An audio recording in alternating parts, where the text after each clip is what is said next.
माननीय सभापति महोदय, आज जब इस राष्ट्रीय राजधानी क्षेत्र विधेयक के ऊपर मैं समर्थन करने के लिए खड़ा हुआ हूं, तो पहले मैंने विपक्ष के विद्वान वक्ता महोदय का वक्तव्य सुना तो मुझे विचित्रता का अनुभव हुआ और संपूर्ण विपक्ष को देखकर विस्मय हो रहा है। विचित्रता इसलिए कि उन्होंने कहा कि I have not seen any parallel anywhere. तो मैं भी कहना चाहता हूं, ये पहली बार ऐसा हो रहा है कि किसी देश की राष्ट्रीय राजधानी में उस देश की केंद्र सरकार की शक्तियां, उससे अधिक शक्तियां किसी और की होनी चाहिए। मेरे विचार से दुनिया में ऐसा कोई दूसरा उदाहरण देखने को नहीं मिलेगा। So I support what Abhishek Manu Singhvi ji has said, I am unable to find parallel anywhere in the world. दूसरा विषय जो मैंने कहा कि विस्मय का अनुभव क्यों हो रहा है, अभी देखिए उन्होंने 2 बार सुपर सीएम प्रयोग किया कॉन्स्टिट्यूशनल पद पर बैठे हुए व्यक्ति के लिए, मगर महोदय इस देश ने बगैर संवैधानिक पद पर बैठे हुए सुपर पीएम 10 साल तक देखा है। और मैं ये कह रहा हूं कि अभी मैंने कितना सुंदर सामंजस्य देखा कि उन्होंने कहा कि समय कम हो रहा है, तो आम आदमी पार्टी वालों ने कहा हम भी समय देने को तैयार हैं। सारे विपक्ष को देख के विस्मय होता है कि कांग्रेस पार्टी, जिसका कि 3 राज्यों में स्थिति यह रही कि गुजरात में वोट हाफ कर दिया, बिल्कुल बता रहे हैं, सुनिए तो, अरे सुनिए तो, बता रहे हैं। सॉरी, गुजरात मेंबर्स का vote one second. Dr. Abhishek Singhvi was heard in rapt attention. This is the decorum of the house. No. Yes, I am coming to that, sir. Let me do not get into disruptive mode. Dr. तो मैं कहना चाहता हूं कि ये लोग किस तरीके से आए हैं साथ में। अरे साहब, बहुत सारे शेर बोले तो ऑर्डिनेंस के पार्ट नहीं थे, हम भी बता रहे हैं आपको। I will have to name you. देखिए इनकी I will have to name you. ठीक, You have got it as a habit. क्या शिद्दत दिख रही है एक दूसरे को सपोर्ट करने में। देखिए इनकी स्थिति ये, we want decorous debate here. Doctor said many things, maybe digestible, maybe indigestible. Dr. Sudhanshu Trivedi. मैं सिर्फ ये कहना चाहता हूं कि गुजरात में कांग्रेस का वोट हाफ कर दिया, पंजाब में इनका स्विच ऑफ कर दिया, दिल्ली में साफ कर दिया और आपने इनको माफ कर दिया। और उसके माफी के बाद भी मुझे लगता है, अभिषेक मनु सिंघवी जी ने कहा था तो मैं भी ये कहना चाहता हूं, आप साथ में आए हैं दिल्ली के इस बिल पे, दिल्ली की जनता के लिए आए हैं या किसी और कारण से आए हैं, ये दिल्ली की समझदार जनता समझती है। तो मैं भी एक पंक्ति कहना चाहूंगा कि शाम तक सुबह की नजरों से उतर जाते हैं, इतने समझौतों पे जीते हैं कि जमीर भी मर जाते हैं। अब यह एक संवैधानिक विषय है। संवैधानिक विषय है कि यह जिस प्रकार से संविधान में लागू होना चाहिए, परंतु उसके साथ राजनीतिक टीका टिप्पणी की जा रही है, तो एक सैद्धांतिक विषय भी आता है। तो मैं संवैधानिक और सैद्धांतिक दोनों विषयों का जवाब दूंगा। I will reply both the constitutional and conceptual aspect. देखिए, माननीय गृह मंत्री जी ने लोकसभा में बहुत स्पष्ट किया था कि दिल्ली पूर्ण राज्य नहीं है, यह एक विशेष श्रेणी का यूनियन टेरिटरी है, यानी विशेष श्रेणी का संघ शासित राज्य है। वैसे मुझे लगता है संघ शब्द आते ही बेचैनी ज्यादा हो सकती है दूसरी तरफ, और संघ शासित से बेचैनी और हो सकती है, इसलिए मैं यूनियन टेरिटरी वर्ड प्रयोग करूंगा। It is a special category of union territory. और वैसे भी आजकल अंग्रेजी के प्रति मोह बहुत ज्यादा है, क्योंकि अपने गठबंधनों का भी नाम अंग्रेजी में ही ज्यादा रखा जा रहा है। संविधान में जो भाग 8 में उल्लिखित, वैसे तो जब मैंने टीवी चर्चा के दौरान कई बार विपक्ष के लोगों से INDIA का हिंदी फुल फॉर्म पूछा, तो पहले दिन तो लोग गूगल देख के भी नहीं बता पाए। खैर, अब मैं कहना चाहता हूं कि संविधान के भाग 8 में उल्लिखित प्रावधानों के अनुसार, अरे सुनिए बात, देखिए संविधान के भाग 8 में उल्लिखित प्रावधानों के अनुसार अनुच्छेद 239 से 242 तक संविधान में इस विषय का पूर्ण वर्णन है। अनुच्छेद 239AA में इसका विशेष प्रावधान किया गया है। यदि उसके क्लॉज को 239AA3B को देखें तो संसद को दिल्ली संघ राज्य यूनियन टेरिटरी से संबंधित किसी भी विषय पर कानून बनाने का पूरा अधिकार है। इसमें किसी भी प्रकार का कोई संशय नहीं है। सर्वोच्च न्यायालय के जिस निर्णय का बार बार उल्लेख किया जाता है और हमारे विरोधी उसको अपने हिसाब से प्रयोग करते हैं, उसमें भी बहुत साफ देख लें कि 105 पेज के उस निर्णय में कहीं पर भी सर्वोच्च न्यायालय ने संसद के द्वारा दिल्ली के बारे में कानून बनाए जाने के विषय के ऊपर किसी प्रकार की कोई टिप्पणी नहीं की है। इसके बाद भी न्यायालय के आदेश में पैरा 161 और 162 को कई बार उल्लेख किया जाता है, परंतु यदि पूरे संदर्भ में देखें तो पैरा 86, 95 और पैरा 164F को पढ़ें तो वहां पर संसद के द्वारा दिल्ली के संदर्भ में किसी भी विषय के ऊपर कानून बनाने की शक्तियों का विधिवत अनुमोदन है, कहीं पर निगेशन नहीं है। और स्पष्टता के साथ इसकी आवश्यकता क्यों थी? ताकि शासकीय आदेश को एक विधायी शक्ति भी मिल सके, एग्जीक्यूटिव ऑर्डर को एक लेजिस्लेटिव पावर भी मिल सके। इसलिए उस अस्पष्टता को दूर करने के लिए to remove any an iota of suspicion यह आवश्यक था। इसलिए मैं इस बिल का समर्थन करता हूं। अब कई बार लोग कहते हैं साहब अध्यादेश की आवश्यकता क्यों थी? वैसे तो माननीय गृह मंत्री जी ने भी इस विषय को लोकसभा में बताया था। अभिषेक मनु सिंघवी जी ने कहा कि 19 तारीख को अध्यादेश क्यों आया। शायद उन्हें ध्यान हो कि दिल्ली सरकार में जैसे ही चंद दिनों में ताकत मिली तो सबसे पहले किन फाइलों के बारे में, सतर्कता के साथ सतर्कता विभाग की फाइलों के बारे में कार्रवाई की गई। मीडिया में प्राप्त समाचारों के अनुसार सतर्कता सचिव ने यह रिपोर्ट किया कि रात 9 बजे मंत्री के द्वारा उनको कॉल किया गया, सुबह 3 बजे तक वह कार्रवाई चलती रही, 76 से अधिक फाइलें मंगाई गईं और उन्होंने उपराज्यपाल महोदय को यह आशंका भी व्यक्त की कि उसमें कई ऐसी फाइलें थीं जो कि गोपनीय थीं और उसके अनुसार उन फाइलों में किसी भी प्रकार की छेड़छाड़ भी संभव है। अब मुझे बहुत आश्चर्य होता है कि दिल्ली में बाढ़ आई तो दिल्ली फ्लड कंट्रोल अथॉरिटी की बैठक तो 2 साल से नहीं हुई, मगर विजिलेंस की फाइलें ओवरनाइट सर्च की गई। तो मेरे विचार से, और ये सर 16 और 17 मई की रात का था, तो मानी हुई बात है जब ऐसी परिस्थिति नजर आएगी तो उसके 1-2 दिन के अंदर अध्यादेश की आवश्यकता महसूस होगी। यहां मैं एक और बात भी कहना चाहता हूं कि ब्यूरोक्रेसी पर नियंत्रण की बात आम आदमी पार्टी की सरकार के द्वारा की जाती है, तो ये लोग तो अपनी एक पैरेलल ब्यूरोक्रेसी भी बना चुके हैं, क्योंकि अनेक प्रकार के समाचार पत्रों में आया है कि कई ऐसे लोग जो कि आम आदमी पार्टी के पदाधिकारी हैं वो सरकारी पदों पर भी विद्यमान हैं और सरकारी पदों पर रहते हुए सरकारी शक्तियों का भी उपयोग कर रहे हैं। वैसे ये लोग बहुत दावा करते हैं कि उन्होंने बहुत सारी चीजें फ्री दिया, कुछ 100 रुपए दिल्ली की जनता को कुछ मामलों में फ्री मिला और अपने लोगों को कई मौकों पे, कई जगहों पे, दर्जनों से ऐसे लोग हैं जिनको लाख लाख 1.5 लाख की तनख्वाहें मिली। और यदि आरोपों को देखा जाए तो करोड़ों रुपए के घोटालों के आरोप हैं। एक कहावत होती है, माले मुफ्त दिले बेरहम। तो मैं कहना चाहूंगा इनकी तो स्थिति यह है कि माले मुफ्त दिले बेरहम, दिल्ली पे सितम और करोड़ों हजम। अब एक और बात जो ब्यूरोक्रेसी के नियंत्रण की बात है, तो मैं ध्यान दिलाना चाहता हूं, इस दिल्ली प्रदेश में एकमात्र ऐसा प्रकरण हुआ जो पूरे देश के इतिहास में बहुत विचित्र था कि दिल्ली के मुख्य सचिव ने दिल्ली के मुख्यमंत्री आवास के अंदर अपने साथ मैन हैंडलिंग का आरोप लगाया।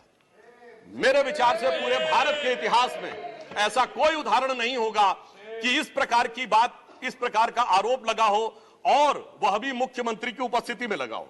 यह दर्शाता है कि ब्यूरोक्रेसी को नियंत्रण करने की जो छटपटाहट है उसमें वास्तविकता में वो फितरत क्या है। और मैं एक टेक्निकल पॉइंट कहना चाहता हूं, दिल्ली का कोई स्टेट कैडर नहीं है, जैसे राज्यों का कैडर होता है तो राज्य का मुख्यमंत्री उस कैडर को नियंत्रित करता है।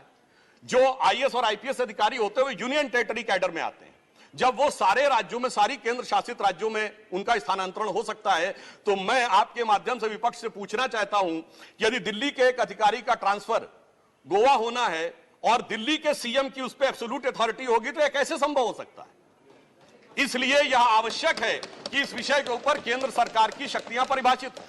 अब एक दूसरी बात भी है, दिल्ली में स्टेट कैडर भी नहीं है, यानी जैसे स्टेट पब्लिक सर्विस कमीशन होता है और राज्य के कैडर होते हैं, तो यहां भी दानिक्स कैडर है। यानी दानिक्स कैडर में भी 3-4 यूनियन टेरिटरी आती हैं, दमन, दीव और अन्य। अब दानिश कैडर के एक अधिकारी की जरूरत यदि अंडमान में या दमनदीव में भी होगी और दिल्ली का मुख्यमंत्री यह तय करेगा, तो क्या यह संवैधानिक दृष्टि से उचित है? इसलिए मैं कहना चाहता हूं कि माननीय गृह मंत्री जी ने जो यह विषय रखा है वो पूरी तरीके से उचित है।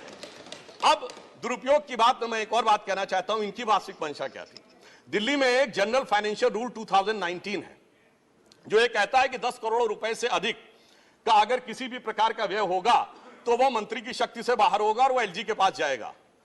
महोदय, इनके मुख्यमंत्री जी का जो मकान या वजीर आला का अजीमुशान महल बनाने के लिए जो बिल बने साहब, वो पूरे उसके एक साथ नहीं बने। 10 करोड़ से कम के 8.5, 8, 7.5, 9 करोड़ रुपए के डिफरेंट बिल बने और एक मद ऐसा है जिसमें कि मुख्यमंत्री कार्यालय के कर्मचारियों के लिए महोदय जानते कितने का बिल बना? 9.99 करोड़, यानी 0.01 से कैसे बचा जा सकता है कि टेंडर न करना पड़े, मन मुताबिक खर्चे कर लिए जाएं।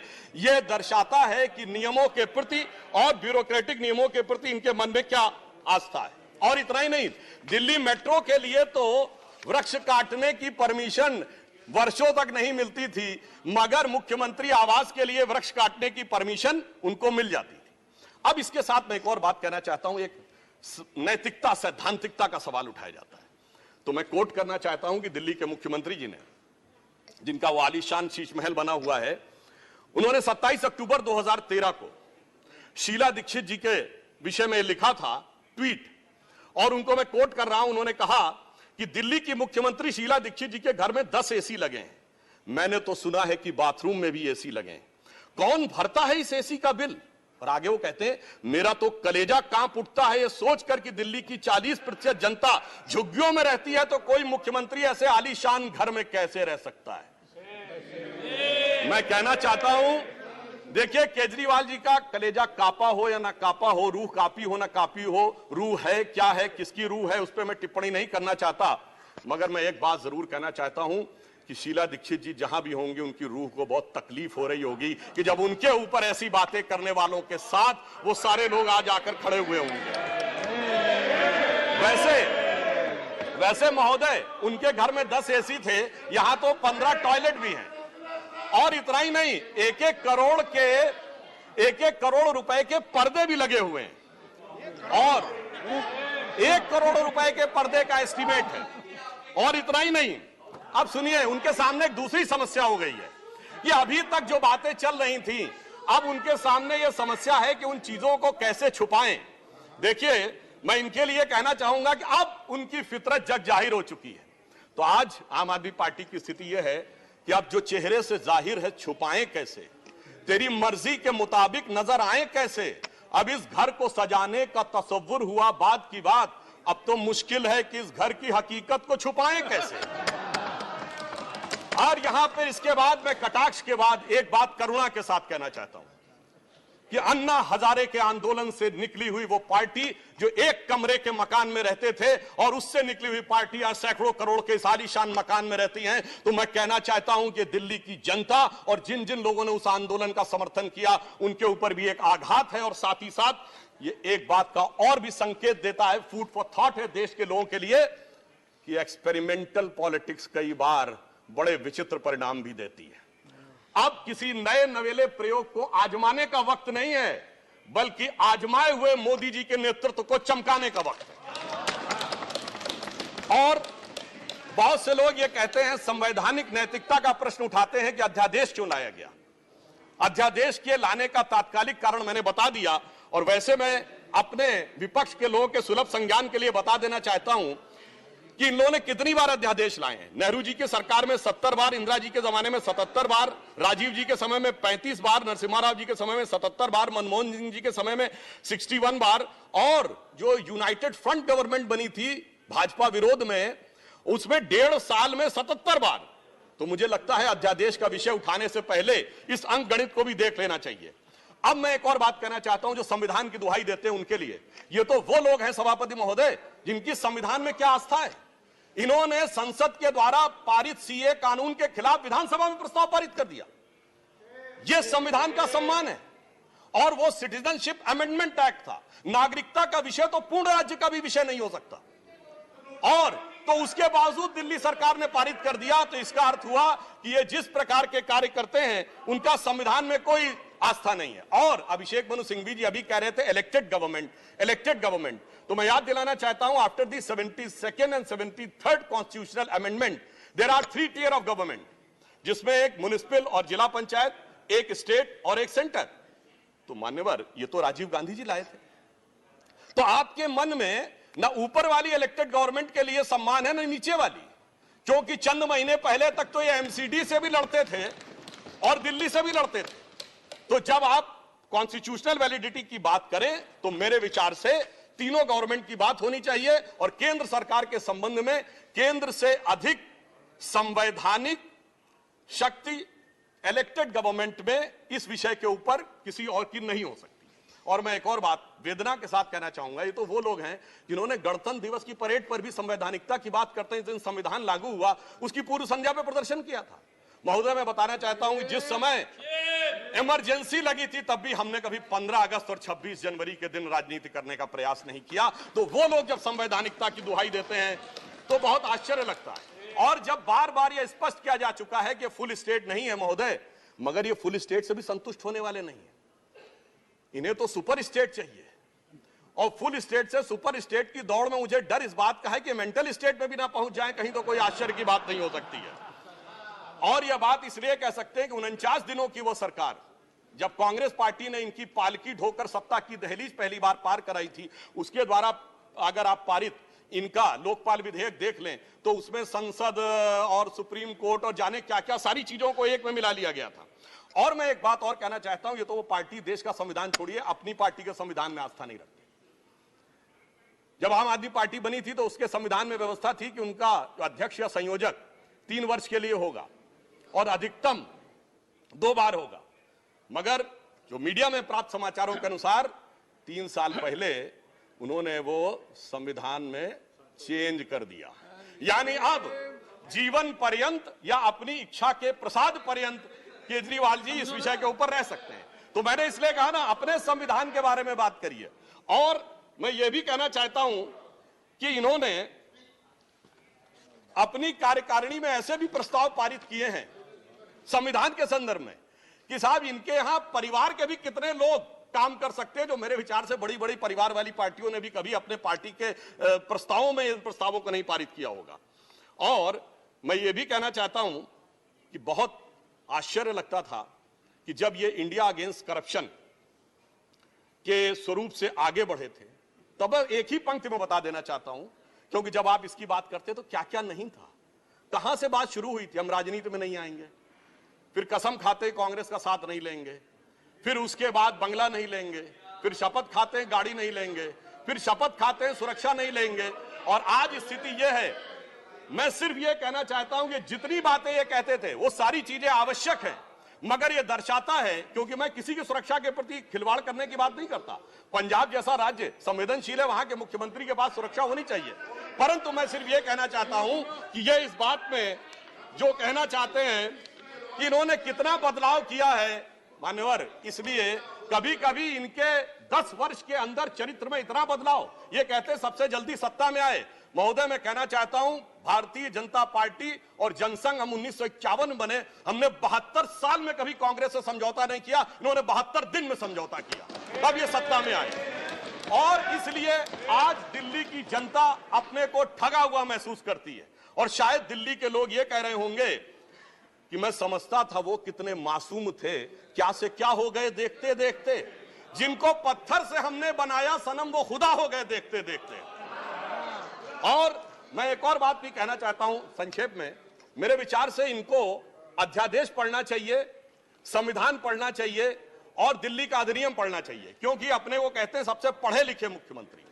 तो मैं ये भी बताना चाहता हूं कि ये सबसे पढ़े लिखे मुख्यमंत्री जो अपने को सबसे हाई क्वालिफिकेशन का नाज रखते हैं, 2-3 उदाहरण उनके ही बता देना चाहता हूं। जिस समय कोविड की वेव चरम के ऊपर थी, तब इन्होंने क्या कहा, इन्होंने कहा कोविड वैक्सीन का फार्मूला सारी कंपनियों को क्यों नहीं दे दिया जाता। मान्यवर, कोविड वैक्सीन तो छोड़िए, पैरासिटामोल जैसी जो दवा भी अमेरिका ने उस समय हमसे मंगाई थी। अब कोई पढ़ा लिखा व्यक्ति ये कह सकता है कि वो चूरन की तरह फार्मूला सबको दे दिया जाए? तो कभी कहते हैं कि यूट्यूब के ऊपर फिल्म क्यों नहीं लाद दी जाती है? अरे भाई, वो सरकार का अधिकार का क्षेत्र नहीं है। और फिर इतना ही नहीं, सिंगापुर में इनको बुलाया, इनविटेशन आता मेयर्स कॉन्फ्रेंस का, तो मुख्यमंत्री होते हुए जाना चाहते हैं। तो मेरे विचार से कम इनको थोड़ा पढ़ना लिखना चाहिए। और एक पढ़ने लिखने पे एक तथ्य मैं जरूर बताना चाहूंगा।